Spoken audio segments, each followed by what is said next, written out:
Itong bidyong ito ay ipinadala sa atin. Makinig mga magnanakaw. Oh. Makinig, dupes. Makinig, yung mga tithes lang ng tithes, walang offering. Ha? Dapat ngayon, meron na kayo. Okay?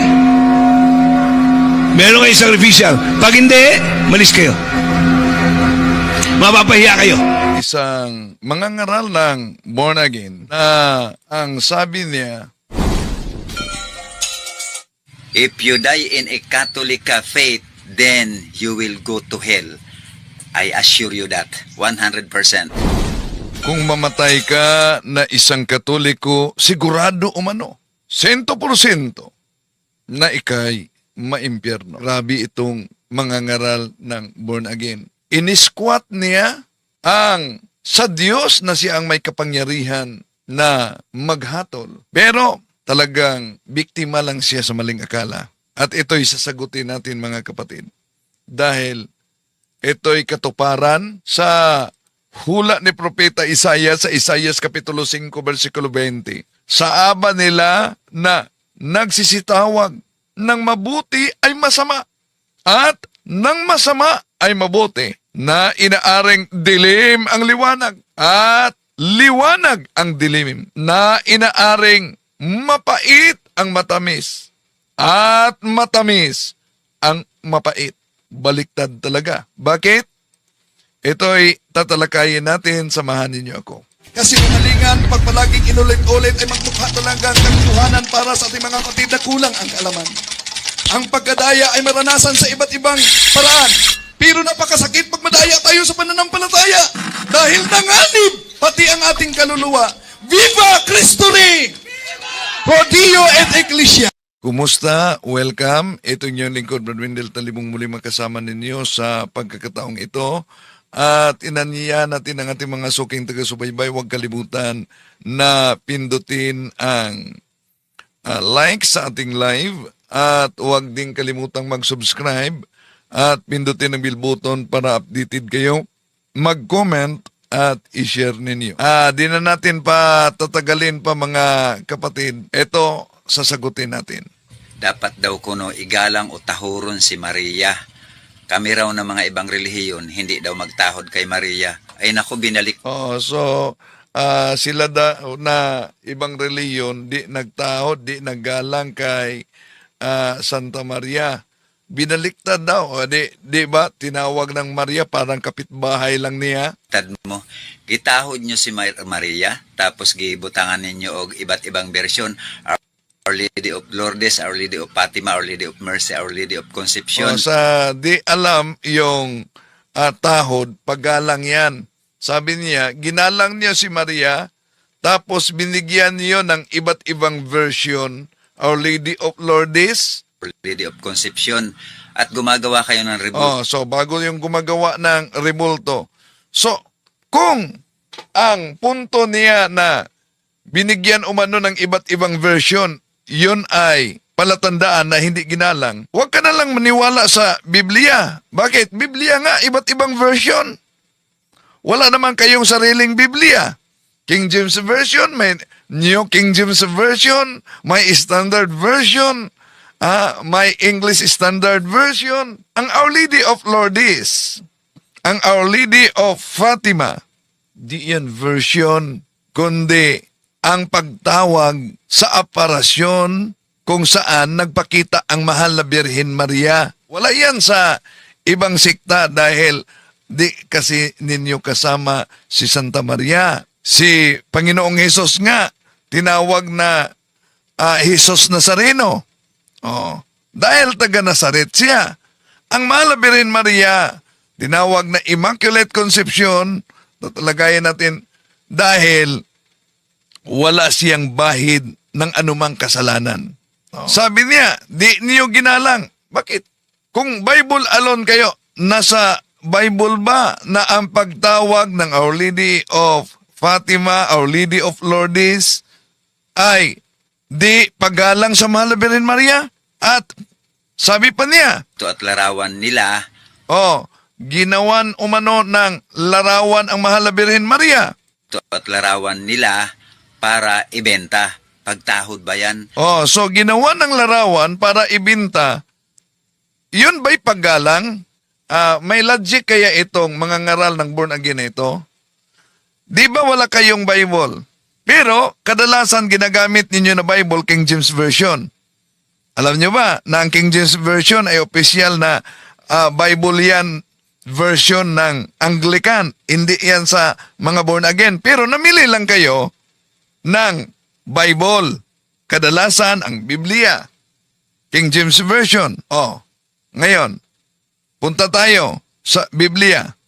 May King James Version 1611, may King James Version na kulang sa 1827 sa British Foreign Bible Society na 66 books. Lahat na yang mga King James Version Bible, pinagbibintayan at kayo mismo namimili. Ibig po ba sabihin, dahil nagmili kayo ng salita ng Diyos sa pamamagitan ng Biblia, di yan paggalang sa inyo? Ano gusto siguro ng pastor sa mga ngaral na ito? Dapat libre lang habang 10% talaga ang kanilang koleksyon. Makinig mga magnanakaw. Oh. Makinig, dupes. Makinig, yung mga tithes lang ng tithes, walang offering. Ha? Dapat ngayon, meron na kayo. Okay? Meron kayo sacrificial. Pag hindi, malis kayo. Mapapahiya kayo. I'll make sure pahihiyain ko kayo. Okay? Hindi kayo kasama rito sa church. Ayaw ng Diyos ng mga magnanakaw. Pinapatay niya agad. Mga miyembro may trabaho. Brother Louie, huwag kayo magbibigay ng 20 pesos. May paupahan ka. Sakripisyo mo. May nagtatrabaho mga anak nyo. Sakripisyo kayo. Si Jemuel. Jeruel. May mga trabaho na yan eh. Sino hindi pa nakakita doon? Sa taas. Nakita mo na, Adrian? Ang taas? Project natin. Ikaw, Arvin. Nakita mo na, Arvin? Nakita mo? Papahiya ka pa bago ka tatayo. Sino pa po? Sino pa hindi nakakita? Umakyat kayo. Umakyat kayo. Okay? Sino pa hindi nakakita? Kita nyo nakakahiya? Hindi kayo makatayo? Hiyang-hiya kayo? Bakit? Nakakahiya kayo!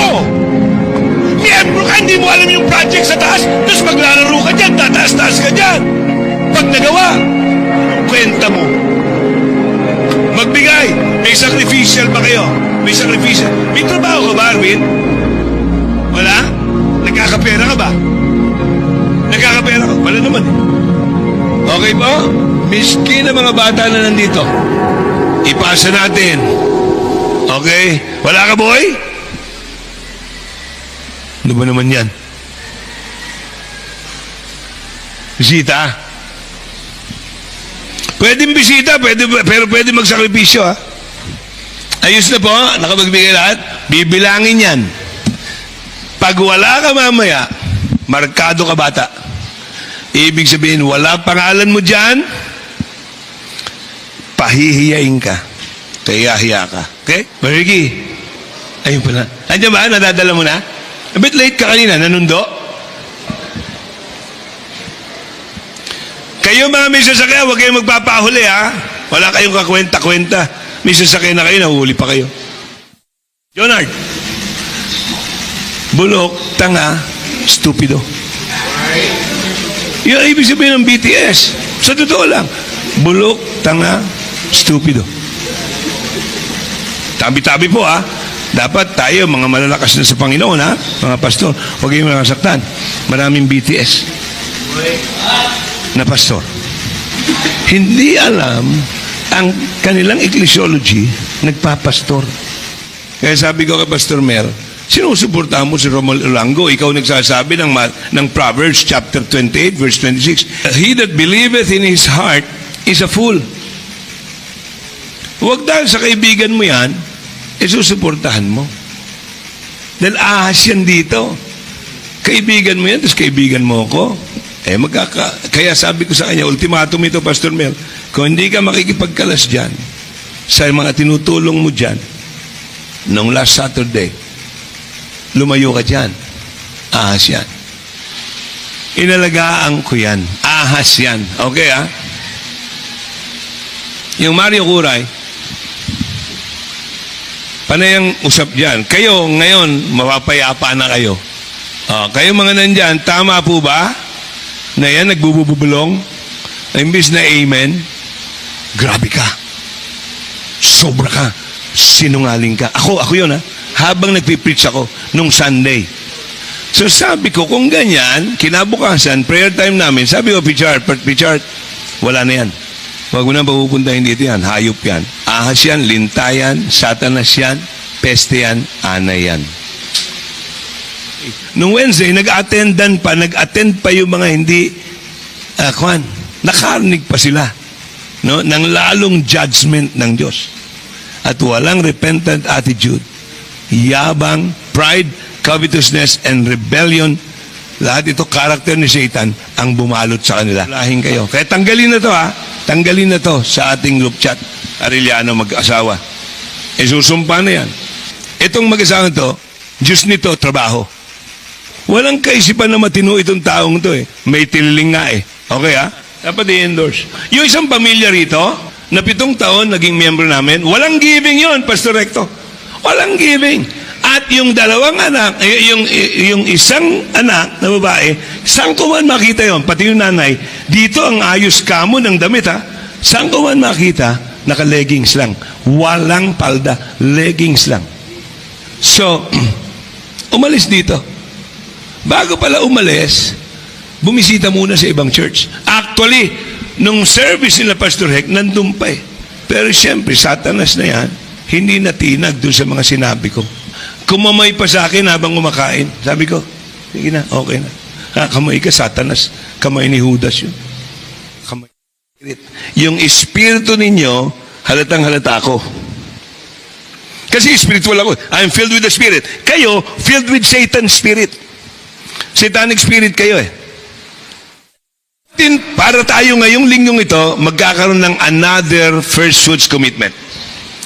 Halos inisa-isa ko na kanina, no, ha? Kung kayo nagkaroon na ng trabaho, mag-first fruits na kayo.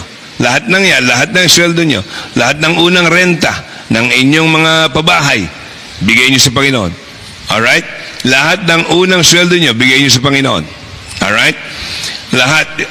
Okay? Tapos, saka pa lang kayo mag-tithe dun sa pangalawang sweldo. Alam mo yun, na marami sa atin dito, tumutugtog. Walang giving, zero. Kaya nga meron dito, malis eh. Sabagat, sinita ko patungkol sa, ako tumatanggap ka rito, zero giving mo. Pero kung ikaw mismo, miyembro ka, wala kang commitment, umalis ka rito. Okay? Wala kang pakinabang. Tuloy natin. At mag-imbento pa kayo ng dasal na rosaryo. So, imbento umano na dasal na rosaryo. Sandali, ha.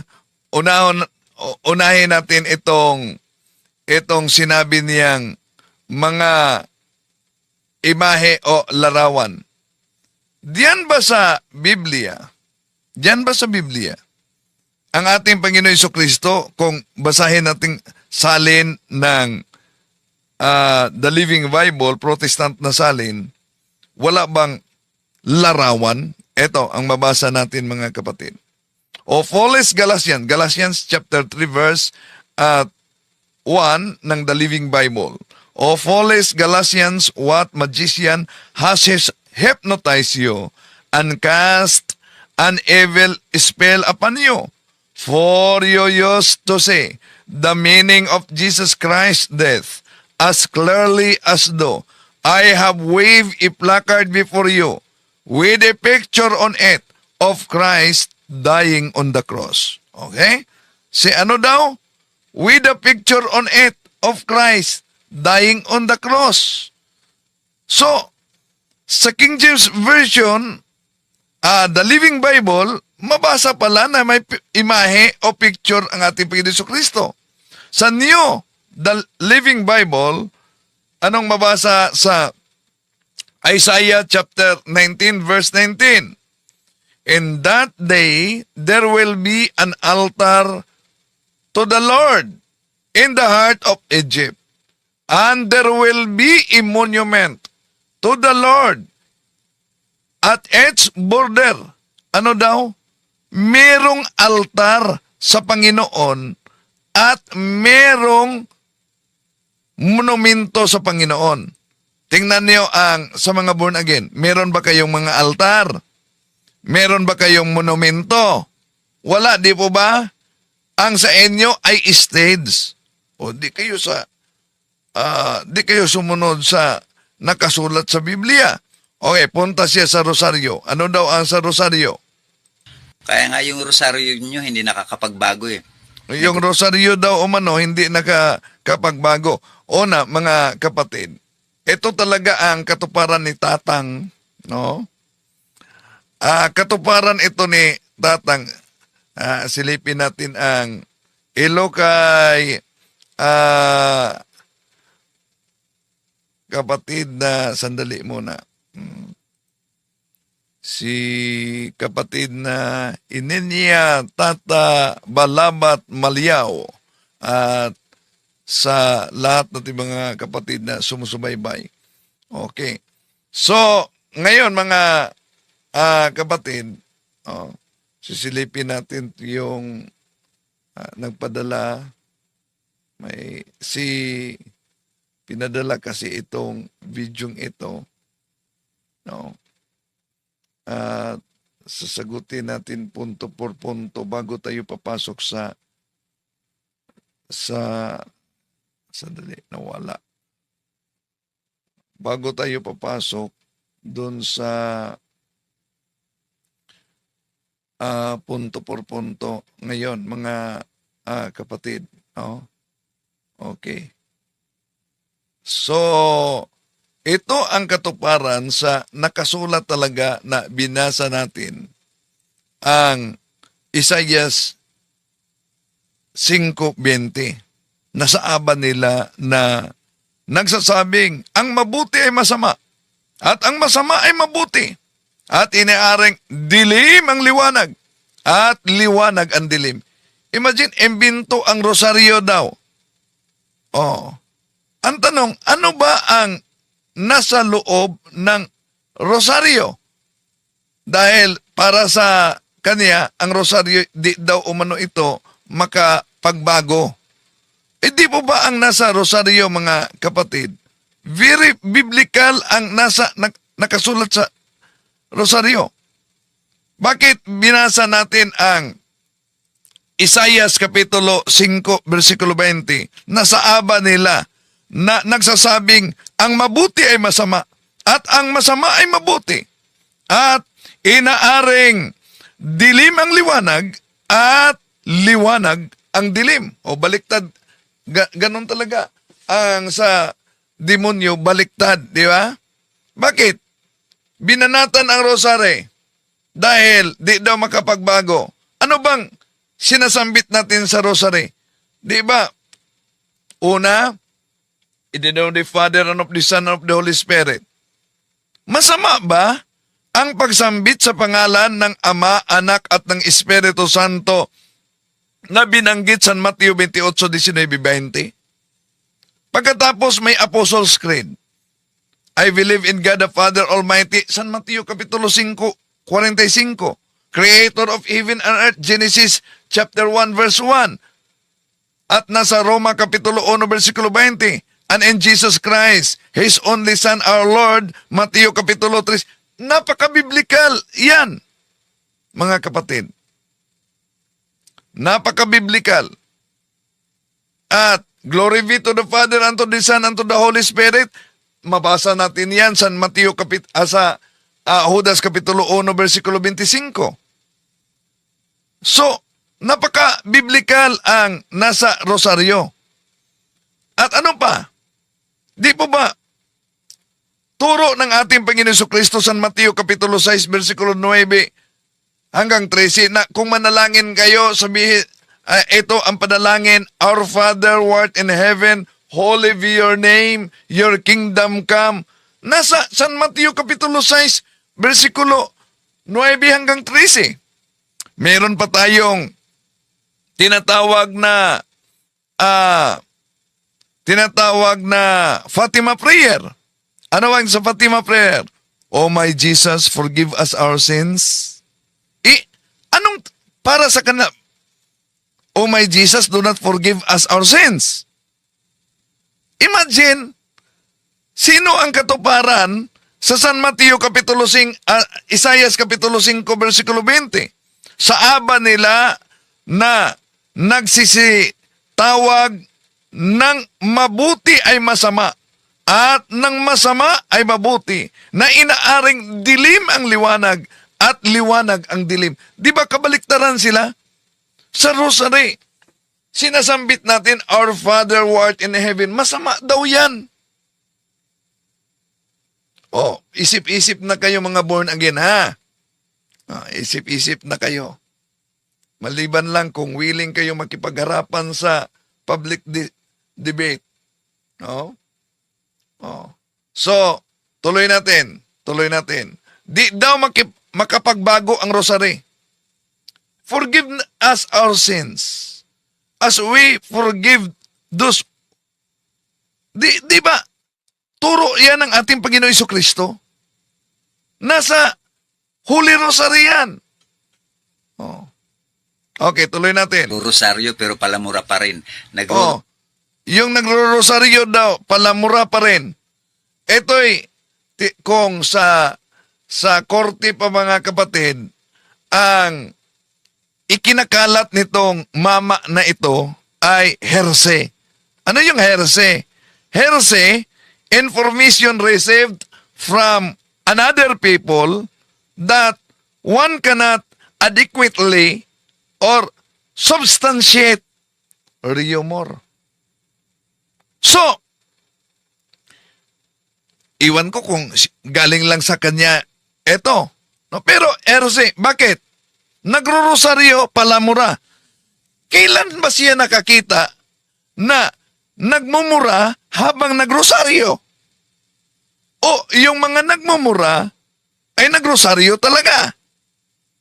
Oh, ano pa? Rosaryo pero live-in pa rin sa babae. Oh, nagro-rosaryo daw pero live-in sa babae. Sino bang ituro niya na nagrosaryo, babae sa babae, nag-live-in? Basta lang makabanat itong mga ngaral na born again. Oh. Rosaryo pero live-in pa rin sa lalaki. Oh, nagro-rosaryo daw, tinutukoy niya dito yung mga bakla at lalaki, no? Na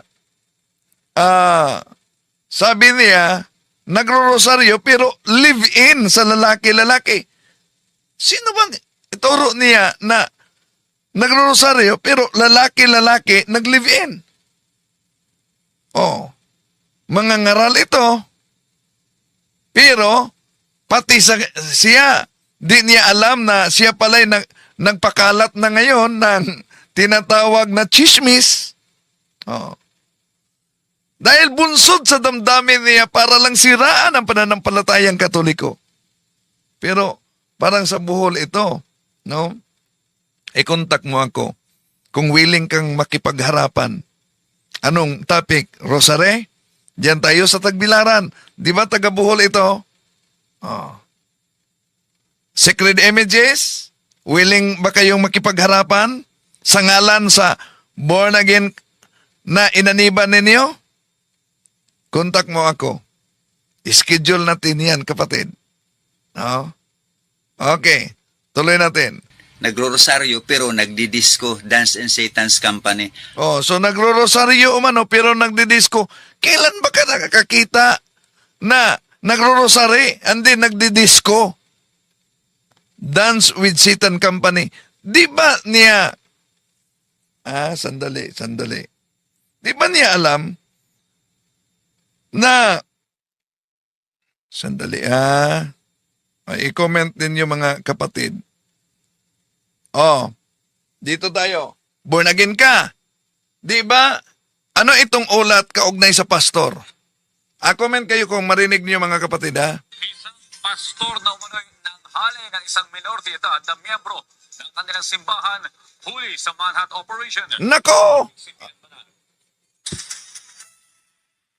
Wala nang takas ang lalaking ito ng posasan at basahan ng sakdal sa ikinasang manhunt operation ng mga operatiba ng District Special Operation Unit ng Manila Police District sa bahay nito sa Caloocan City mag-aalas 2 ng hapon kahapon. Kinilala ang lalaki na si Michael Moreno, 46 na taong gulang at isang pastor na nanghalay umano sa isang... Okay.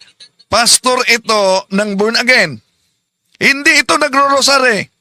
Pero nahuli. Bakit? Nanghalay ng miyembro. O anong masasabi mo? Mga kapatid, narinig nyo ba ang pinarinig ko ditong balita? Hindi lang yan.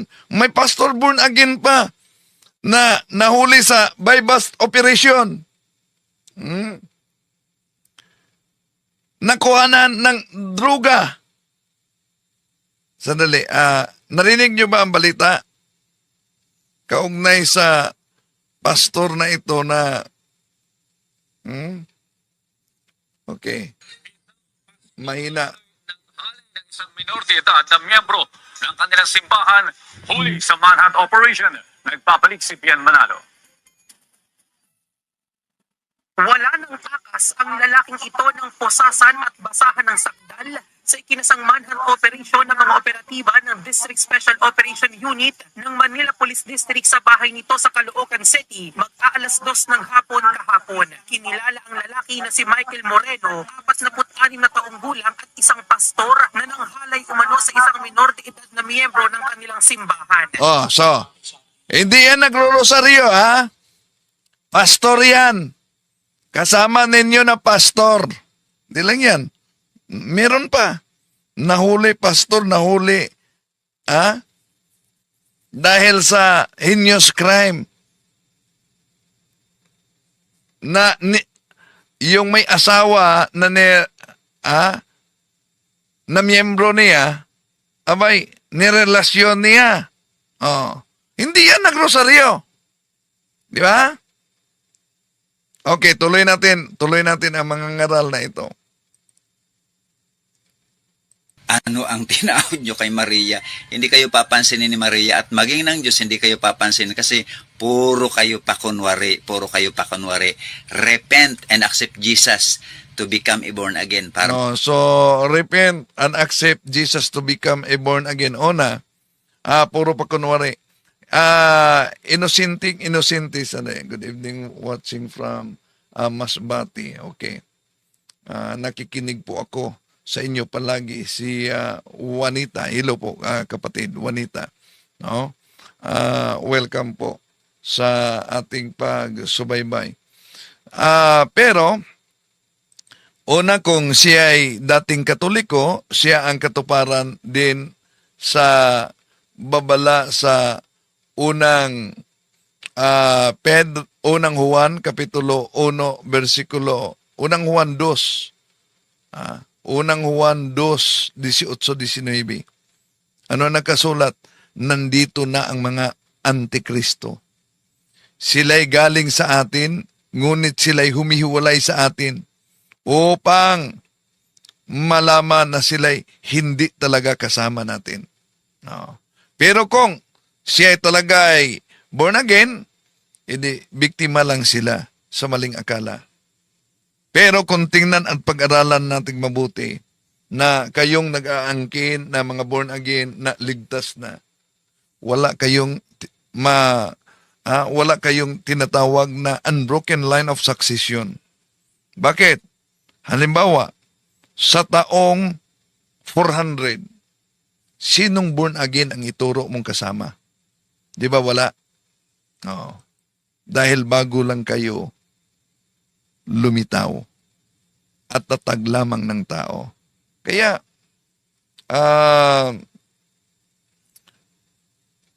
mag-aralan mong mabuti, kapatid. Daming nabiktima sa maling akala.